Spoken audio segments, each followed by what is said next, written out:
Hey, welcome to another edition of Tim's Vinyl Confessions. I'm Tim Durling. Once again, I'm joined by Matt Phillips. We're at Matt's house, and we're here to talk about one of a very select group of newer rock bands that I actually follow and like. There aren't a lot of them, as you've seen by watching these shows, but Matt actually introduced me to this band. He discovered them first on YouTube, and we're talking about The Darkness, British band. They've been around for well over 10 years. Yeah, probably early 2000s was probably when they formed.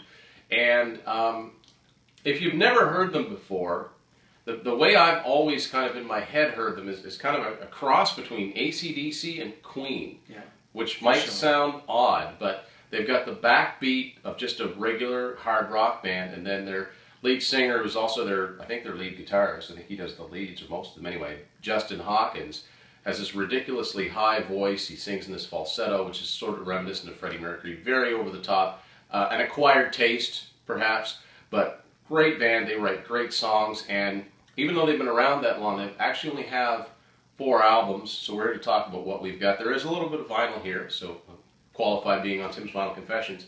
So, Matt introduced me to The Darkness. I was late discovering them.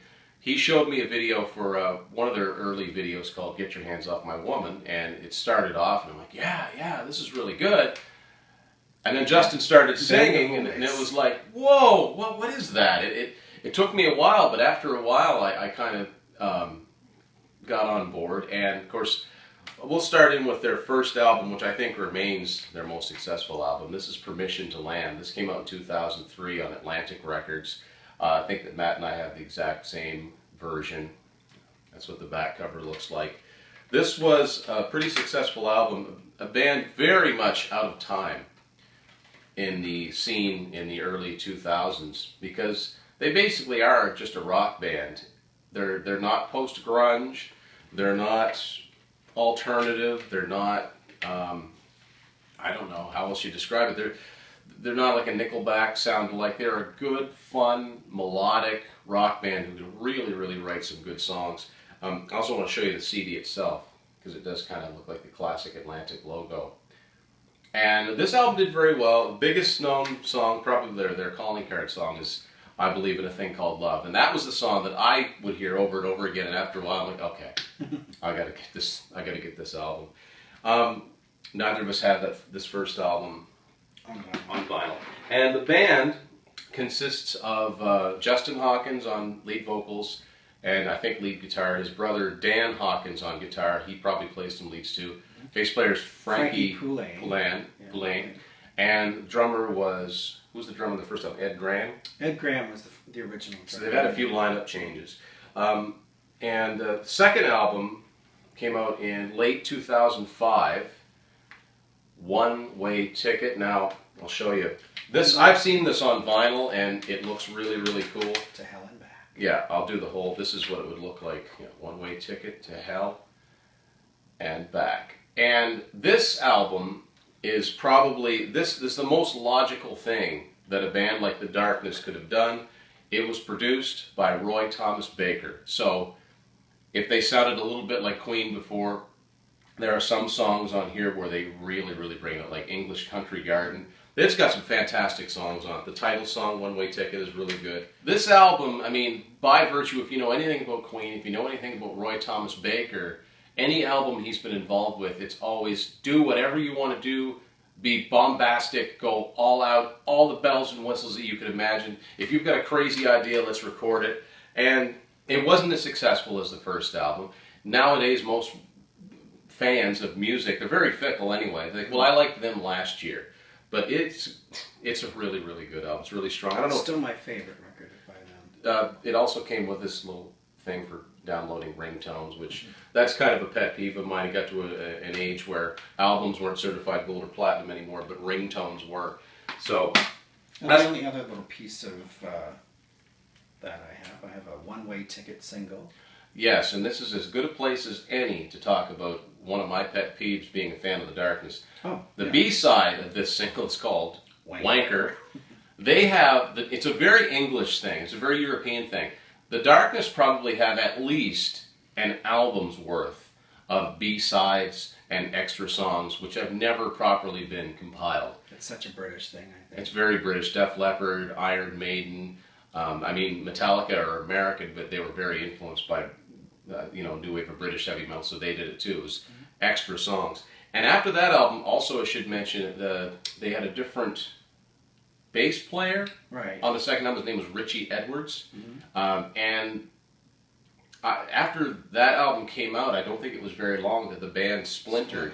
And you followed some of the splintering. I didn't. So you've actually got a CD that I don't have. Sure. Yeah. One of the bands that Justin formed is Hot Leg. And they've only so far put out one record. It's called Hot Leg, Red Light Fever. And there's 10 songs on here. And it's very much like The Darkness, but if they added kind of like an 80s pop element to it. I haven't yet gotten Tim into this record yet, but we'll see. Yeah, I've heard a few songs off it, and I don't know. I tend to... It's hard to explain. I don't follow every side project that every member of bands that I like do, because sometimes they're just very self-indulgent, but I guess that's kind of the point with something like this. And I just have a CD single as well for one of their songs called I've Met Jesus, and the B-side is a song called Cupboard Love.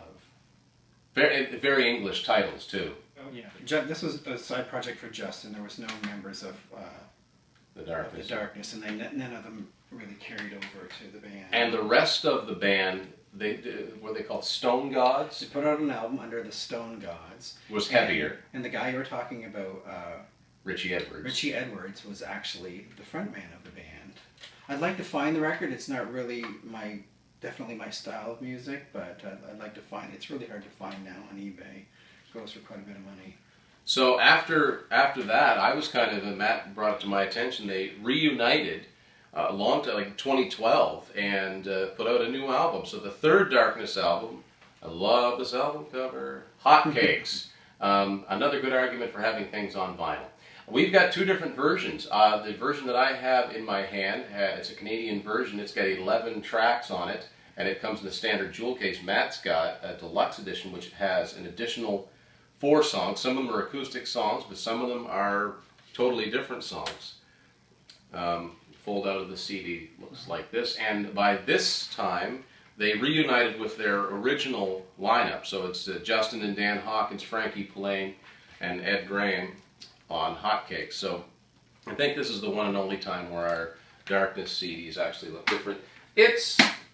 I liked it. I was glad that they were back. To this day, I've never really completely gotten into the album. I don't remember it as well as the first 2 albums. It's got a lot of really good songs, but there's no real great kind of killer songs. Yeah, there's no must-have songs. Now, I'm happy to say that in 2015, they came out with yet another album, which is just the opposite. I think it has a lot of great songs on it. This is Last of Our Kind, the brand new, well, as of this recording, the newest Darkness album. They kind of put this out on their own label. The first 2 albums were on Atlantic. The third one was on Wind Up Records, and this one is, I don't know what to call it, Canary Wharf. I don't exactly know what the label is. Exclusive license to Cobalt Label Services. Yeah, originally, when I heard about this record, it was going to be through a Pledge Music campaign, and I was very excited. Yeah. Because typically on a Pledge Music campaign, they not only offer you to buy the album, you can get some cool stuff. They were selling guitars on there. They were even selling some custom pedals, like effects pedals that Dan had created just for this Pledge Music campaign. Now, the only problem with that, I think I mentioned this to you, was price was a little inflated. The price of entry to get this stuff. Yeah. The Pledge Music campaign, I think, is a good thing. If you're really serious about being into a band and you want to support them, well, put your money where your mouth is. But I think if they're going to do that, they should really make it worth your while. There's some, which one of you guys put that one? Justin's cut his hair and grown out a mustache. And now, what's interesting about this album is, I'll show you her picture right there. She played drums on this album. Is that Emily? Emily Dones. Dones, I think is her name.